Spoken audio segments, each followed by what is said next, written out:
Students, welcome back. Once again, આપણે જો continue question છે એમાં તમારું સ્વાગત છે.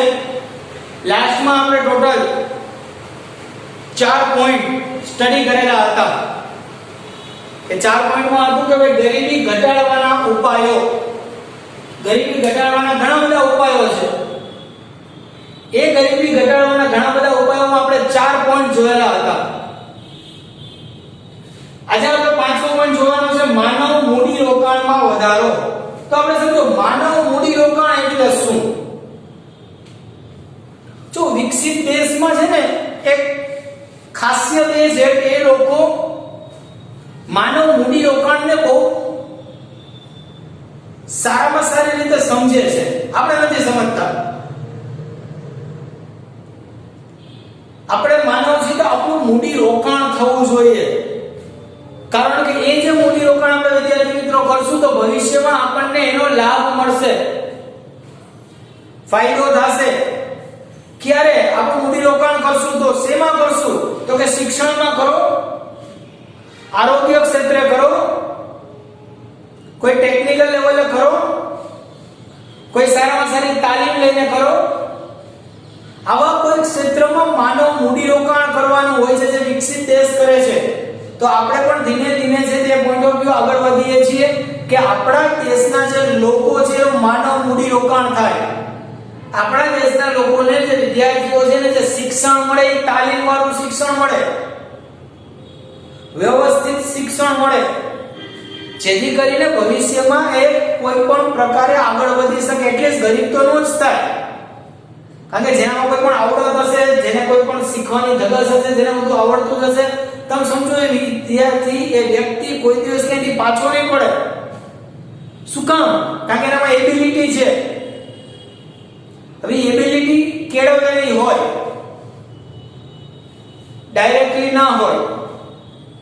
એબિલિટી મેળવેલી હોય અને મેળવવી જ જોઈએ. તો વિદ્યાર્થી મિત્રો અહીંયા આવો જ એક ટોપિક છે કે માનવ મૂડી રોકાણમાં વધારો. રેડી? તો તમે જોઈ શકો છો કે માનવ મૂડી રોકાણમાં સરકાર વિકસિત રાષ્ટ્રો કે જ્યાં માનવ ક્ષમતાઓ, માનવની જે કોઈ પણ ક્ષમતા હોય, કેપેસિટી હોય, એ ક્ષમતાઓના વિકાસ માટે મોટા પાયા ઉપર શિક્ષણ આપવું, આરોગ્ય અને કૌશલ્ય વર્ધન, હમણાં જ કીધું એમ તાલીમ મેળવવી, જે કઈ પણ વર્ક કરે છે એમાં કઈ કૌશલ્ય હોવું જોઈએ. ખાલી ભણી લીધું, રિઝલ્ટ આવી ગયું એમ નહીં. તમારામાં કોઈ પ્રકારે કૌશલ્ય હોવું રિક્વાયર્ડ છે, અથવા તો કૌશલ્ય મળે એવું શિક્ષણ મેળવવું. તો એ કૌશલ્ય વર્ધનમાં મૂડી રોકાણ કરવામાં છે તે આવે છે. શેમાં રોકાણ કરવામાં આવે? કૌશલ્ય વર્ધનમાં. ત્યાં બેરોજગારીનું પ્રમાણ ખૂબ જ ઓછું. એવું ન હોય કે બેરોજગારી ન હોય, હોય ખરી, પણ બેરોજગારીનું પ્રમાણ કેવું હોય? ઓછું જોવા મળે ત્યાં. પરિણામે ગરીબી પણ કેવી જોવા મળે છે? ઓછી. કારણ કે બેરોજગાર ન હોય કે કોઈને કોઈ રીતે, કોઈને કોઈ પ્રકારે, કોઈને કોઈ જગ્યાએ કામ ધંધો કરી લેતું હોય, કોઈ કામ ધંધો મેળવી લે એટલે રોજ તો કમાય એટલે મિનિમમ. એટલે એ વ્યક્તિ બેરોજગાર ક્યારેય બની શકે નહીં. એટલે બેરોજગાર ન હોય તો ગરીબી પણ હોવાના ચાન્સીસ ઘટી જાય છે. આમ ગરીબી પણ કેવી જોવા મળે છે? ઓછી જોવા મળે છે. સમાજમાં શિક્ષણનું ઊંચું સ્તર, હાયર એજ્યુકેશન જેને આપણે કહીએ છીએ, વધારે ને વધારે ભણતર, એ શિક્ષણનું ઊંચું સ્તર, કામદારોમાં રોજગારી માટેના, કામદાર વર્ગ જે છે, જે લોકો કામ ધંધો કરે છે, એ કામદારમાં રોજગારી માટેના વિસ્તૃત વિકલ્પો અને પસંદગીઓ છે તે પૂરી પાડવામાં આવે છે. કારણ કે સમાજમાં તમે જાઓ તો કોઈ એક વિકલ્પ નથી, ઘણા બધા વિકલ્પ છે. એમાંથી તમને જે વિકલ્પ અનુકૂળ હોય, નોકરી કમાવામાં, નોકરી કરવા માટે, પૈસા કમાવા માટે, તમને જે વિકલ્પ વિદ્યાર્થી મિત્રો પસંદ હોય તમે પસંદ કરી શકો છો. કૌશલ્ય વિકાસથી કામદારોની ઉત્પાદકતા વધે. સમજો તમારામાં કોઈ આવડત હોય અને એ આવડતનો ઉપયોગ કરીને તમે કોઈ કામ કરો અને આવડત વગર કામ કરો તો એ કામ કરવાના ટાઈમિંગમાં ફેરફાર થાય. તમે રસોઈ બનાવો અને મમ્મી રસોઈ બનાવે કેટલો ફેર પડે તમે વિચારો. રીઝન એક જ છે, એની આવડત છે, એ વાતો કરતા કરતા રસોઈ બનાવે. તો આવી જ રીતે આપણો ખુદનો બિઝનેસ હોય, ધંધો હોય, તેમાં પણ આ વસ્તુ થઈ શકે છે. જે ઊંચા વેતનોમાં પરિણમે છે. આ માટે કામદારોને કામના સ્થળે તાલીમ અને સંશોધન માટે સતત મૂડીરોકાણની જરૂર છે. વિદ્યાર્થી મિત્રો, તમે જ્યારે ભણીને આગળ વધશો 12મા પછી MBA કરો, એક એક્ઝામ્પલ આપું છું માસ્ટર ડિગ્રીનું. છોકરાઓ આ બધી જગ્યાએ પ્રેક્ટિકલ શિક્ષણ છે. તમે માનો MBA વિથ માર્કેટિંગ કરો, તમને શું પડે? લાસ્ટ સેમેસ્ટરમાં તમને પ્રેક્ટિકલ શીખવાડે. આટલી વસ્તુ વેચી આવો તો પાસ. લેખિત પરીક્ષા તો ઠીક, પ્રેક્ટિકલ પરીક્ષા કમ્પલસરી. CA હોય તો તમે જો ઇન્ટર્નશિપ કરતો હોય ત્યારે એને CA ની અંડરમાં ચોપડા લખવા જવાના હોય, હિસાબો લખવા જવા પડે. પ્રેક્ટિકલ શિક્ષણ છે, તાલીમ. પછી એના હાથમાં ડિગ્રી આવે, બાકી ડિગ્રી ના આવે કે એના હાથમાં. શું થયું? માનવ મૂડી રોકાણ. શું થયું? માનવ મૂડી રોકાણ. તો એ વ્યક્તિ જિંદગીમાં ક્યાંયથી પાછો ન પડે. એ વ્યક્તિ છે તે જિંદગીમાં ક્યાંયથી છોકરાઓ પાછો ન પડે. તમે સમજો રીઝન, કારણ કે એને બધું આવડે છે. પ્રેક્ટિકલ શિક્ષણ છે, પ્રેક્ટિકલ જ્ઞાન છે. કદાચ 5% ઓછા આવે ચાલે, પણ પ્રેક્ટિકલ સૌથી વધુ સારું છે. એ તમને લાઈફ ટાઈમ કામ લાગે, સમજી લેજો. એટલે ઘણી વખત આપણે પણ આપણી સ્કૂલમાં જોઈએ છીએ પ્રેક્ટિકલ શિક્ષણ પર વધારે ભાર દેતા હોય છે. જ્યારે રેગ્યુલર હોય ત્યારે, કારણ કે એ વસ્તુ એવી છે કે ક્યારે ભૂલાય નહીં. બેન્કિંગ સેક્ટરમાં તમને કીધેલું હતું, તમે બેંકે જાઓ, રૂબરૂ જાઓ, રૂબરૂ ઇન્ફોર્મેશન લો, મજા આવે, કોઈ ભૂલાય નહીં. શેર બજારનું ચેપ્ટર આવતું હોય, તમે શેર બજારની ઓફિસે જાઓ, જોવો, શીખો, શેર લેવેચ લાઈવ જોવો, મજા આવે, કોઈ શીખાય તો એ શીખવા જેવું છે. કોઈ ભૂલાય નહીં. મારો કહેવાનો મતલબ એ છે, આપણા જૂના વિદ્યાર્થીઓ ઘણા બધા છે, તમે જોઈ શકો છો કે એ લોકો પણ પ્રેક્ટિકલ શિક્ષણમાં અત્યારે ઘણા આગળ નીકળી ગયા છે. તો આપણે ફર્સ્ટ પોઈન્ટ જોયો કે માનવ મૂડી રોકાણમાં વધારો. રેડી? ગરીબી ઘટાડવા માટે સરકાર આ પ્રકારના ઉપાયો કરતી જોવા મળે છે. નેક્સ્ટ છે વ્યાજબી કિંમતે વસ્તુઓ અને સેવાઓ. સરકાર બને ત્યાં સુધી ખાદ્ય ખોરાકની વસ્તુના બધું વ્યાજબી કિંમતે, સસ્તામાં સસ્તી કિંમતે આપવાની ટ્રાય કરે છે. તમે પંડિત દીનદયાળનું નામ સાંભળેલું જ હોય. રેશન કાર્ડની, અનાજ કિરાણાની જે દુકાન છે એના ઉપર આ બોર્ડ તમને જોવા મળશે. શું કરે છે? રેશન કાર્ડમાં BPL કાર્ડ હોલ્ડર છે એને સસ્તામાં સસ્તા દરે અનાજ આપવામાં આવે છે, જેનો ભાવ ₹2 કિલો હોય. 5 કિલો અનાજ દર મહિને આપવામાં આવે. ગરીબી ઘટાડવા માટે છે. આવી વ્યાજબી ભાવની કિંમતે વસ્તુ અને સેવાઓ વેચવામાં આવે. ઘણા સારા એક્ઝામ્પલમાં એક આવે, શનિવારી છે, રવિવારી છે, બુધવારી છે ને. આ બધું સસ્તું મળે. તો જો મધ્યમ વર્ગ, ગરીબ વર્ગ અને બહુ વધારે ગરીબ વર્ગ વસ્તુ લેવા માટે આવે. વસ્તુ એને શું છે? એને કઈ બ્રાન્ડ થી મતલબ નથી, એને વસ્તુથી મતલબ છે. તો આવી બધી બજારો ભરાય છે શેના માટે? તો કે એ લોકો માટે થઈને. એવું નથી કે કોઈ બીજા લેવલ લેવાનું જઈ શકે, બધા જઈ શકે, પણ વ્યાજબી કિંમતે વસ્તુઓ અને સેવાઓ જો એને એકવાર મળી જશે, એને જે જીવન જરૂરી સુવિધા જોઈએ છે, જે સેવા જોઈએ છે, એ બધી જીવન જરૂરી વસ્તુઓને જો એકવાર સસ્તી મળી ગઈ પછી એનો ખર્ચો જ નથી. પછી એનો કોઈ બીજા ખર્ચા તો છે નહીં. તો એ પણ એક શું છે? બેનિફિટ છે. તો તમે જોઈ શકો છો પોઈન્ટ ની અંદર વિદ્યાર્થી મિત્રો કે ગરીબ કુટુંબોને પૂરતો પોષણક્ષમ આહાર કે ખાદ્ય સુરક્ષા. કઈ સુરક્ષા? ખાદ્ય સુરક્ષા, ફૂડ સિક્યુરિટી જેને કહેવામાં આવે છે. કઈ સિક્યુરિટી? Food security. તો ખાદ્ય સુરક્ષા પ્રાપ્ત થાય છે તે માટે રાહત દરે રાહત દરે એટલે કે ઓછામાં ઓછા દરે ખાદ્ય પદાર્થો પૂરા પાડવા જોઈએ કે જેથી ગરીબી છે એમાં પ્રત્યક્ષ રીતે ઘટાડો કરી શકાય. કેવો ઘટાડો? પ્રત્યક્ષ ઘટાડો કરી શકાય. પછી કિંમતે તમે જો આવાસ યોજનામાં આવાસ આપવામાં આવે છે. હમણાં તમે જો 3.5 લાખની અંદર 1 BHK ના ફ્લેટની આવાસ યોજના હતી. 3.5 લાખમાં મળે શું? કાંઈ ન મળે. છતાં સરકારે 1 BHK ના ફ્લેટ આપ્યા 3.5 લાખમાં. તો આવું તો ઘણી બધી વસ્તુઓ છે કે જે વ્યાજબી કિંમતે વસ્તુઓ અને જે સેવાઓ છે એ પૂરી પાડવામાં આવે છે. તો જેથી ગરીબીમાં પ્રત્યક્ષ રીતે શું કરી શકાય છે? ઘટાડો. કોઈને કોઈ રીતે ગરીબી ઘટાડવી. સરકારનો મેઇન ઇન્ટેન્શન શું છે? ગરીબી ઘટાડવી. પછી મફત આપીને ઘટાડે, ઓછા પૈસા આપીને ઘટાડે, ગમે એમ. ભારતમાં આ માટે જાહેર વિતરણ વ્યવસ્થા હેઠળ પબ્લિક ડિસ્ટ્રીબ્યુશન સિસ્ટમ જેને કહેવામાં આવે છે પીડીએસ સિસ્ટમ, સસ્તા અનાજની દુકાનો દ્વારા ગ્રામીણ અને શહેરી ગરીબો ખરીદી શકે. એવું નહીં ખાલી ગામડામાં જ હોય, શહેરમાં હોય, શહેરમાં પણ હોય. તો ગ્રામીણ અને શહેરી ગરીબો ખરીદી શકે તે માટે તે કિંમતે પાયાની જરૂરિયાતોની ચીજ વસ્તુઓ પૂરી પાડવામાં આવે છે. કઈ વસ્તુ પૂરી પાડવામાં આવે છે? પાયાની વસ્તુ, બેઝિક વસ્તુ બધી છે તે અહીં પૂરી પાડવામાં આવે છે કે જેથી કરીને ગરીબી છે તે ઘટાડી શકાય.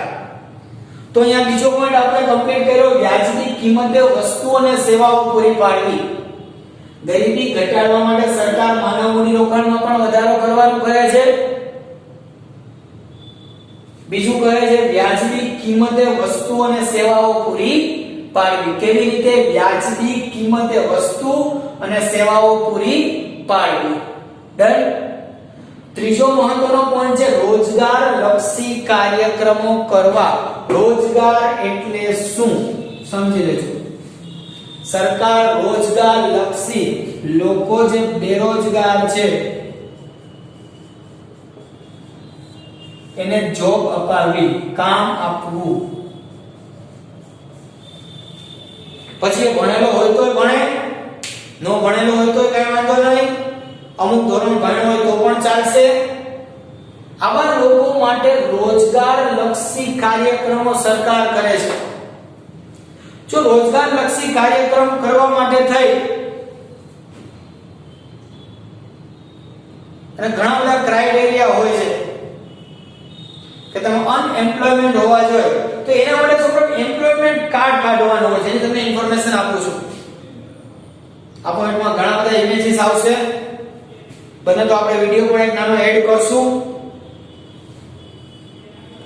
કે જેથી કરીને સરકાર દ્વારા જે રોજગાર લક્ષી કાર્યક્રમો કરવામાં આવે છે એની તમને માહિતી મળે.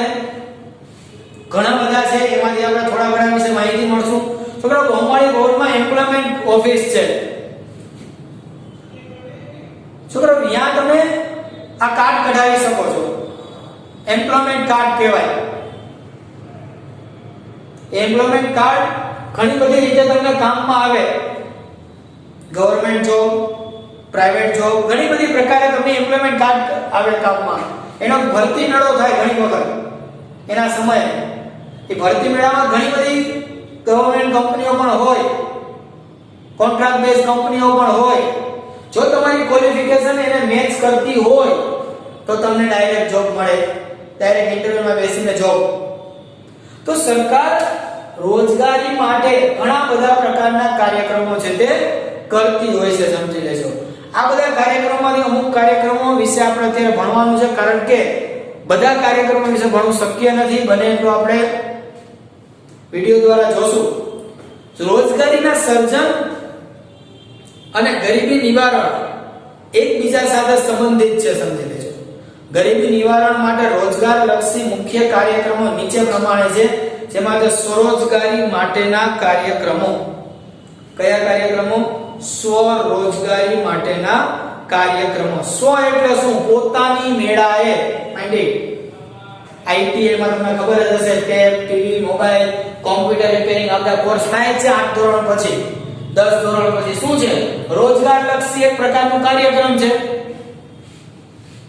કે વિદ્યાર્થી ભણવાની ઈચ્છા નથી પણ મોબાઈલ રિપેરિંગ શીખવું છે તો અહીંયા શીખી લે કોર્સ હોય એટલા સમયનો કોર્સ કરી લે ને પછી એ તરત પોતાનો ધંધો પોતાની નાનકડી દુકાન આપીને પોતાનો બિઝનેસ સ્ટાર્ટ કરી શકે સ્વરોજગારી પોતાની મેળાએ વ્યક્તિ પૈસા કમાતો થઈ જાય સ્વરોજગારી તો સ્વરોજગારી માટે થઈ અને વર્કઆઉટ છે તે કરવામાં આવે છે તો આજે સ્વરોજગારી માટે હોય એના માટે સંકલિત ગ્રામ વિકાસ કાર્યક્રમ પણ કરવામાં આવે છે કે જેને IRDP તરીકે ઓળખવામાં આવે છે ઇન્ટિગ્રેટેડ રૂરલ ડેવલપમેન્ટ પ્રોગ્રામ ખાસ કરીને ગ્રામીણ વસ્તી ઉપર વધારે ભાર આપવામાં આવે છે કોના ઉપર ગ્રામીણ વસ્તી ઉપર છે તે સૌથી વધારે ભાર છે તે અહીં આપવામાં આવે છે એટલે એવું નથી શહેરો માટે ન હોય પણ મેજોરિટી છે તે સ્વરોજગારી યોજના છે પોતાની મેળાએ કામ કરવાનું જેને SGSY તરીકે પણ ઓળખવામાં આવે છે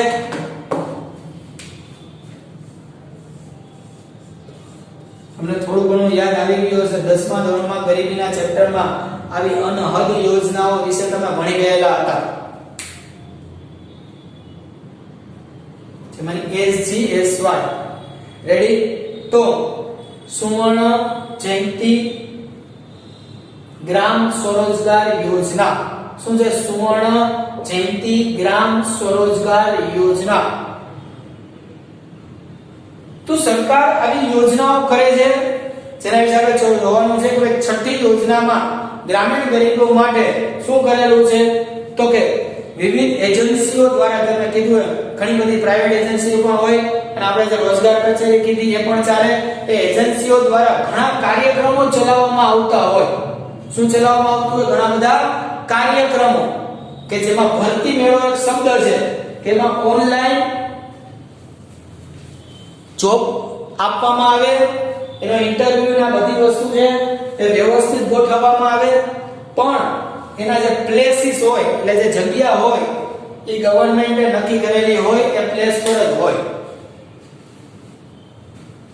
તે બધા કાર્યક્રમોને સંકલિતનો મતલબ શું થાય ભેગું કરવું સંકલિતનો મતલબ શું થાય ભેગું કરવું તમે જો પેલા ઘણી બધી યોજનાઓ હતી મેં હમણાં જ તમને કીધું કે ધોરણ 10 માં તમે ભણી ગયા હવે સરકારે શું કર્યું ખબર છે આ બધી યોજનાઓને ભેગી કરી આ બધી યોજનાને શું કર્યું ભેગી કરી અને એક મેઇન યોજના બનાવી જેનું નામ આપ્યું શું તો કે IRDP હવે તમને 1 માર્ક્સમાં પૂછાઈ શકે કે 2 ઓક્ટોબર 1980 થી ક્યારથી 2 ઓક્ટોબર 1980 થી સંકલિત ગ્રામ વિકાસ કાર્યક્રમ શરૂ કરવામાં આવ્યો 1 માર્કમાં આવે કે સંકલિત ગ્રામ વિકાસ કાર્યક્રમ ક્યારથી શરૂ કરવામાં આવ્યો તો કે 2 ઓક્ટોબર 1980 IRDP છે એની સ્થાપના ક્યારે થઈ એટલે કે શરૂઆત ક્યારે થઈ તો કે 2 ઓક્ટોબર 1980 થી IRDP છે એની શરૂઆત કરવામાં આવી